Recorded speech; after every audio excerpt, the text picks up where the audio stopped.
Dans l'actualité du théâtre, vous le disais-je, avec Jean-Philippe Viau, nous avons choisi de grands moments de théâtre. Alors là, c'est une reprise dont, alors on ne compte plus le nombre de représentations à travers le monde, c'est un immense succès, avec une distribution hors pair, vous allez reconnaître des gens que vous aimez beaucoup. Et puis l'autre, c'est une création originale, cette fois-ci, qui vous offre un voyage, comment vous dire, olfactif. Alors ça vous fera certainement penser à la Madeleine de Marcel, hein, vous savez.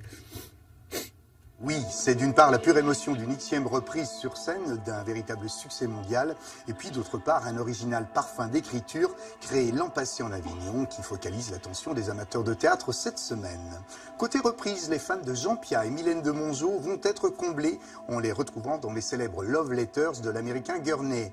Alexia Perimoni en signe l'adaptation et Stéphanie Fagado la mise en scène. Ça se joue à la Comédie des Champs-Élysées. Tu veux pas être mon amoureuse ? C'est toi qui m'as envoyé une carte disant « Tu veux pas être mon amoureuse ?» Oui. Bon, d'accord. Je veux bien. Mais je ne veux pas t'embrasser. C'est l'histoire d'un ratage, soyons clairs, en amour. Non. C'est l'histoire de deux êtres qui ont l'un pour l'autre des sentiments très précis qui s'expriment par lettres. Lui est un homme bourgeois, élevé bourgeoisement. Elle est une jeune femme qui a été élevée très différemment. C'est une grande histoire d'amour par lettres. Moi aussi, ils m'ont expédié en pension. Ma mère a dit à ma mère que ça me ferait le plus grand bien. Elle lui a dit aussi que je suis un diamant brut, pas encore dégrossi. Alors je t'écrirai quand on m'aura poli un petit peu. On peut très bien traduire par lettres un amour profond, un amour sensuel même. On peut très bien le traduire par lettres, mais il y manque sans doute quelque chose. L'auteur est obsédé par l'écriture. Il dit plus dans ce qu'il écrit que ce qu'il fait. Surtout ne te laisse pas polir, Andy. Moi, j'aime ton côté diamant brut. Il dit qu'il t'a embrassé à la française, avec la langue. Oui, qui t'a ploté les seins. Les deux. C'est une pièce très riche en sentiments. Il y a de l'humour, hein, il y a de l'humour. Ils ne sont pas dupes tout de même tout le temps de leur drame. Il y a des instants très charmants. Comme ça couvre une vie, il y en a des choses, il s'en passe des choses dans la vie d'un être humain. Et quand vous serez tous assis autour de la table, en train de manger de la nourriture hautement saine, et de discuter de choses hautement importantes, et de vous congratuler mutuellement de vos exploits respectifs, je grimperai sur la table. Et je montrerai mon cul à toute ta petite famille de merde. Avant de les découvrir dans nos régions, c'est à Paris, au Théâtre des Mathurins, que l'épatant duo Célari et Cassignard a pris ses quartiers d'hiver pour nous présenter Darius. Cette superbe histoire sociétale, à la fois utile et olfactive, est imaginée avec subtilité par son auteur Jean-Benoît Patricot et mise en odeur avec instinct par sa metteuse en scène Anne Bouvier. Et croyez-moi, c'est vraiment un grand moment de théâtre. J'attends maintenant avec impatience vos prochaines suggestions. Bien à vous. Paul Lagarce. Cher Paul, votre petit périple a fait beaucoup de bien au moral de Darius.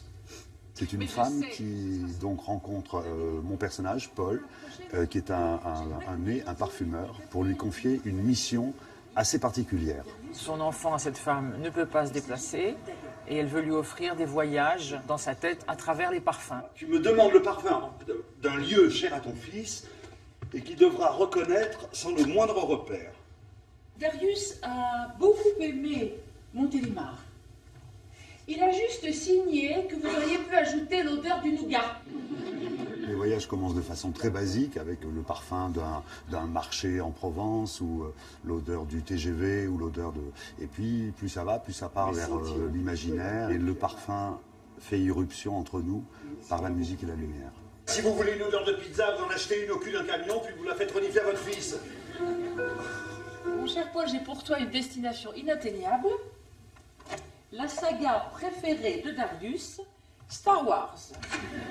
On n'est jamais dans un truc mièvre. Enfin, c'est le contraire de quelque chose de calme et de tempéré. Ça dépote. C'est la vie, quoi. C'est très excessif dans Darius. Et puis je pense que bientôt, je vais avoir besoin d'un apprenti laborantin parfumeur.